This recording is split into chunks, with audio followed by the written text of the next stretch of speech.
Hello বন্ধুরা, আজ আমি দেখুন সজনে ডাঁটা নিয়ে বসে গেছি। এই যে দেখুন, বেশ কয়েকটা সজনে ডাঁটা নিয়ে বসেছি। আর এই সজনে ডাঁটাটা দিয়ে আজকে আমি সর্ষে পোস্ত দিয়ে কিন্তু একদম গা মাখা করে এটা করবো। আর এবার আমি এটাকে সুন্দরভাবে ছাড়িয়ে নিচ্ছি। আর অনেকে না এই সজনে ডাঁটাটা বেশ একটু মোটা মোটা হলে ভালোবাসে, কিন্তু আমার আবার ঠিক খুব একটা মোটা মোটা ভালো লাগে না। তাই কিন্তু আমি সরু সরু একদম সদ্য গাছ থেকে ছিঁড়ে এনে কাটতে বসে গেছি। তাই জন্য খুব বেশি পরিমাণে পারতে পারিনি, অল্পই পেরেছি। আর সেইগুলো দিয়ে আজকে আপনাদের সঙ্গে আমি রান্নাটা শেয়ার করব। আমি এবার এটাকে কেটে ধুয়ে পুছে পরিষ্কার করে নিই, তারপরে রান্নায় চলে যাব। তখন আবার আমি আপনাদের সঙ্গে রান্নাটা শেয়ার করব। আর কী দিয়ে রান্নাটা করব সেটা তো বললাম, আজকে আমি সর্ষে পোস্ত দিয়েই এই সজনে ডাঁটাটাকে করব। আর তার সঙ্গে একটু নারকোলও দেব। সেটা কিভাবে কি করব সেটা আপনাদের সঙ্গে আমি রান্নার সময় শেয়ার করব। দেখুন, আমি সমস্ত কিছু ধুয়ে পুছে পরিষ্কার করে নিয়েছি। দেখুন, এই যে সজনে ডাঁটাগুলো যে কেটে নিয়েছিলাম সেগুলোকে আমি ধুয়ে ঝুড়িতে রেখেছি জলটা ঝরার জন্য। আর এইদিকে মশলাটা তো একবার মুখে আপনাদেরকে বলেই দিয়েছিলাম। এইদিকে রয়েছে পোস্ত, এদিকে সর্ষে, এদিকে নারকোল, এদিকে কাঁচা লঙ্কা। আমি সব কিছু একসঙ্গে পেস্ট করে নেব, নিয়ে রান্নাটা শুরু করব।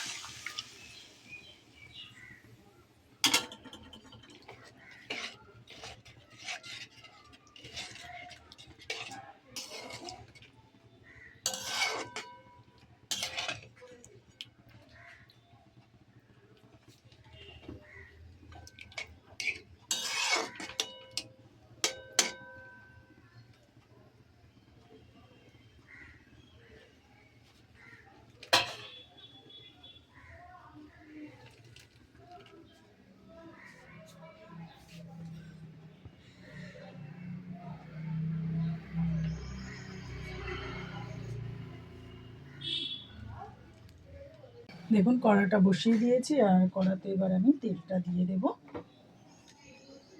কড়াটা বেশ ভালো করে গরম করে নিয়েছি। এবার আমি দিয়ে দিচ্ছি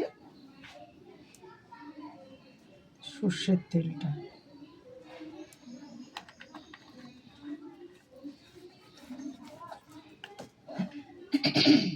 এবার আমি দিয়ে দেবো একটুখানি সর্ষে ফোড়ন।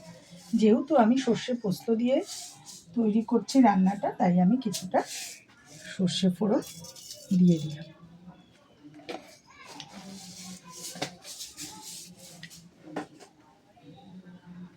এবার আমি দিয়ে দেব মশলাটা। যে মশলাটা আপনাদের সঙ্গে আমি শেয়ার করেছিলাম, সেই মশলাটা আমি মিক্সিতে পেস্ট করে নিয়েছি। মিক্সির থেকে আমি আবার এটা দেখুন বাটিতে মশলাটাকে তুলে ফেলেছি। এবার আমি মশলাটা দিয়ে দেবো। এর মধ্যে কী কী মশলা আছে আমরা তো জানি। এটার মধ্যে রয়েছে সর্ষে, পোস্ত, কাঁচা লঙ্কা, আর আমি একটু গোটা জিরেও দিয়ে দিয়েছি। এর মধ্যে গোটা জিরেটা দিয়ে আমি একসঙ্গে পেস্ট করে নিয়েছি।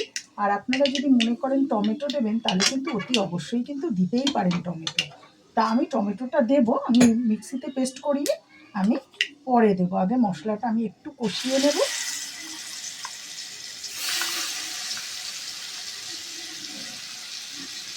কারণ মিক্সিতে আমি যতটা মশলা পেস্ট করেছি ততটা মশলা এই সজনে ডাঁটাটার মধ্যে লাগবে না, তাই আমি এক্সট্রা মশলাটা রেখে দিলাম। আবার আমি অন্য রান্নাতে ব্যবহার করতে পারবো। আর এইদিকে দেখুন, আমি মশলাটাকে এবার কষিয়ে নিচ্ছি। আর এইদিকে কিন্তু আমার একটা রান্না হচ্ছে, এদিকে আমি করে নিচ্ছি শুক্তোটা। আমি শুক্তোটা বসিয়ে দিয়েছি, শুক্তোটাও হয়ে যাচ্ছে। শুক্তোটা আজকে একটু বিয়েবাড়ি টাইপেরই রান্না করছি, সেটা আজ আপনাদের সঙ্গে আমি শেয়ার করিনি।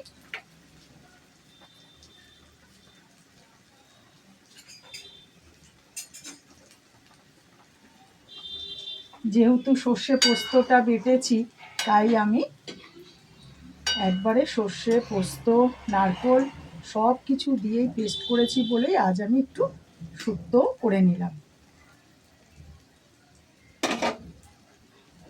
শুক্তোটা হয়েই এসেছে। আর এইদিকে দেখুন মশলাটাও কিন্তু সুন্দরভাবে বসে গেছে। এবার আমি দিয়ে দেবো হলুদ,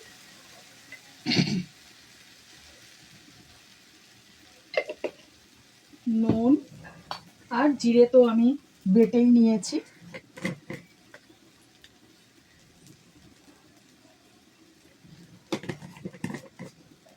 দিয়ে আমি একটু সামান্য জল দেব।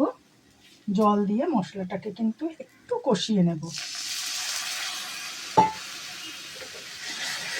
মশলাটা পুড়ে গেলে সে টেস্টটা তো হবেই না, রান্নাটাও নষ্ট হয়ে যাবে। তাই আমি সামান্য পরিমাণে একটু জল দিয়ে দেখুন মশলাটা কষিয়ে নিচ্ছি।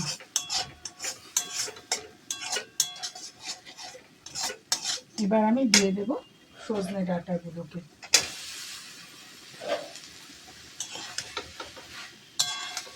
সজনে ডাঁটাটা দিয়ে বেশ ভালো করে নাড়াচাড়া করে আমি একটুখানি জল দিয়ে ঢেকে দেব। আর আপনাদের তো আমি সবসময় বলি আমি গরম জল ব্যবহার করি।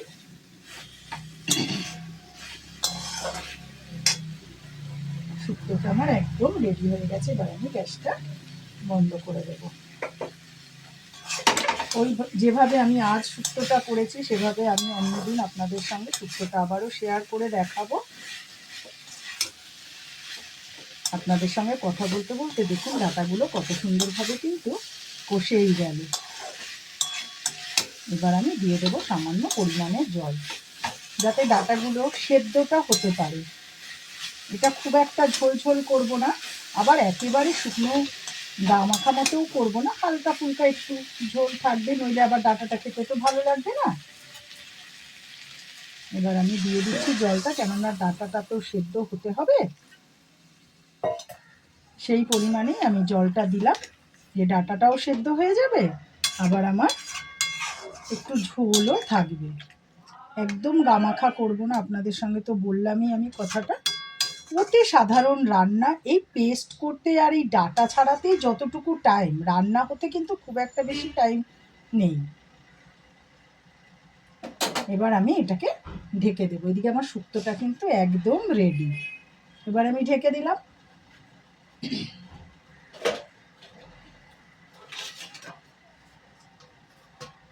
শুক্তোটাও ঢাকা রইল, নইলে ঘিয়ের ফ্লেভারটা তো চলে যাবে, তাই একটু ঢাকা দিয়ে রাখলাম। এটা একটু ঢাকা দিয়ে দিলাম। এরপর আমি একটু হতে সময় দেব।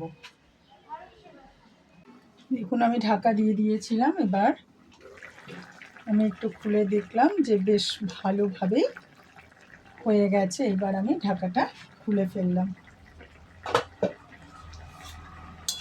দেখুন একদম গা মাখাও নয়, আবার বেশি ঝোলও নয়। এবার আমি দিয়ে দেব সামান্য একটু মিষ্টি। খুব বেশি মিষ্টি দেবো না, বেশি মিষ্টি মিষ্টি হয়ে গেলে, কেননা সজনে ডাঁটাটা এমনিতেই কচি তো, তাই ওর নিজস্ব একটা মিষ্টি ভাব আছে। আর আমি এখন খুব সামান্য পরিমাণে দিয়ে দিলাম একটু চিনি। এবার যদি মনে করেন নারকোলেরও একটা মিষ্টি ভাব আছে, আর যদি মনে করেন চিনিটা অ্যাড করবেন না, সেটা কিন্তু না দিলেও কোনো ব্যাপার না, যেহেতু নারকোলটা দেওয়া আছে বলে আমি খুব সামান্য একটু মিষ্টি দিয়েছি। আর এইবার দিচ্ছি সবশেষে একটুখানি ঘি। ঘিটা দিয়ে নেড়ে চেড়ে রান্না কিন্তু একদম রেডি। এবার আমি ঘিটা দিয়ে দিলাম। ঘিটা দিয়ে রান্না একদম রেডি হয়ে গেল। আর এভাবে আমি সজনে ডাঁটাটা আপনাদের সঙ্গে শেয়ার করলাম। আর এখন এই সজনে ডাঁটা খাওয়া তো খুবই উপকার। গরমে কি রোগের হাত থেকে আমরা মুক্তি পাই সেটাও আপনারা ভালো করে জানেন। আর মা যেন সবাইকে আশীর্বাদ করে ভালোভাবে সুস্থভাবে রাখেন, সেটাই আমি চাই। আর কেন আমরা মাকে প্রত্যেকটা মাকেই আমরা প্রচণ্ড ভয় পাই। সে যে মাই হোক না কেন, আমাদের প্রতি যদি রুষ্ট হন তাহলে আমাদের অবস্থা একেবারেই খারাপ। তাই প্রতিটা মাকেই আমরা ভয় পাই। আর এভাবে আমি রান্নাটা করলাম। আর এই সময় এই সজনে ডাঁটা বলুন, সজনে গাছের পাতা বলুন, সজনে ফুল বলুন, এই গরমটা পড়ার সঙ্গে সঙ্গে এই সমস্ত জিনিসগুলো খাওয়া কিন্তু শরীরের পক্ষে খুব উপকার। আর নিম পাতাও চেষ্টা করবেন খাওয়ার। সে নিম বেগুন না হোক, শুধু নিম পাতা ভাজাও কিন্তু খাওয়া যায়। সেভাবে আপনারা কিন্তু চেষ্টা করবেন পাতে একটু আধটু রাখার জন্য। আর সজনে ডাঁটা তো এমনিই কচি, সজনে ডাঁটা অনেকে, বাচ্চাদের কথা আলাদা, আমরা বড়রা সবাই ভালোবাসি। এভাবেই আজকে রান্নাটা শেয়ার করলাম। যদি ভালো লেগে থাকে অতি অবশ্যই লাইক কমেন্ট শেয়ার করবেন। আর ইউটিউব চ্যানেলটা ফলো করলে অতি অবশ্যই সাবস্ক্রাইব করে দেবেন। দেখুন ঝোলটা দেখতেই পাচ্ছেন, ডাঁটাগুলোও একদম গোটা গোটা আছে। আর সামান্য একটু ঝোল না রাখলে তাহলে কিন্তু কারো পাতে দিতে পারবো না। এভাবেই আমি রান্নাটা শেয়ার করলাম। যদি রান্নাটা ভালো লেগে থাকে তাহলে আপনারা কিন্তু অতি অবশ্যই একবার এভাবে করে খাবেন। হ্যাঁ, রান্না সজনে ডাঁটা আমরা এক একজন এক এক রকম রান্না করি, নানান রকমভাবে আমরা এটা ব্যবহার করতে পারি। পাতলা মাছের ঝোলে তো কোনো কথাই হবে না। আমি আপনাদের সঙ্গে সজনে ডাঁটা দিয়ে পাবদা মাছটাও শেয়ার করেছি। যদি দেখে থাকেন তাহলে বুঝবেন আর করেও খাবেন যে কতটা ভালো লাগে খেতে। যে পাবদা মাছের সজনে ডাঁটা ভাবাই যায় না, কিন্তু সত্যিই খুব ভালো লাগে খেতে।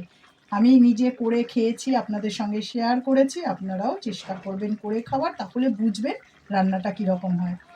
আজকের মতো এখানেই ইতি। এরপর আমি আবার একটা অন্য রান্না নিয়ে আপনাদের সঙ্গে সামনে চলে আসব। টাটা।